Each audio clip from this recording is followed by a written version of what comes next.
কে তুমি? কেন আসছো তুমি? কি চাও তুমি? আমার পোলাডারে শেষ কইরো কি তোমার সাত মিটে নাই? কি দেখতে আইছো? দেখতে আইছো মরে গেছে না বাচ্চা? মরে নাই। মরে নাই।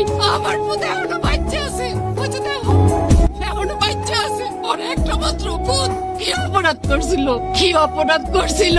আমার পুতে তো কোনো অন্যায় করে নাই। তাহলে এই শাস্তিটা কেন দিল আল্লাহ? কেন দিলা? দেখো দেখো না আমার পুতে কি করে? সারাটা কোন দিন রে 24 ঘন্টা আকাশের দিকে চাইয়া খালি কয় জান্নাত জান্নাত কই রে আমার জান্নাত। মায়েরা ভুলে গেছে কিন্তু জান্নাতরে ভুলে নাই আমার পুতে। আমার পুতে কই যাইতেছো তুমি? চেয়ারম্যান চাচা মানে তোমার আব্বা আমারে তাড়াতাড়ি যাইতে কইছে। এর আগে আমার একটু কলেজে দিয়ে আসো তো। আরে কি কইতেছো তুমি? তোমার কি মাথা খারাপ? আমি তোমারে সাইকেল দিয়ে আসমু? কেন কি হয়েছে? আমি তোমাকে বাড়ির চাকর কাজ করি।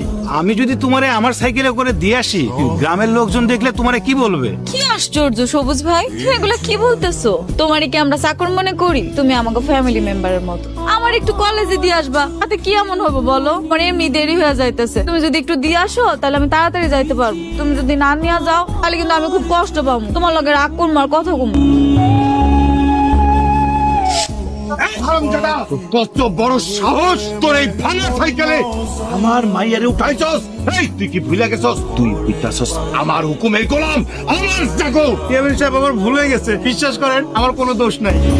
আপামনি আমারে জোর করে আমার সাইকেলে করে নিয়ে যাইতে কইছে, আমি উঠাইতে চাই নাই, খুব জোরাজোরি করতেছিল। আমার মাফ করে দেন চেয়ারম্যান সাহেব।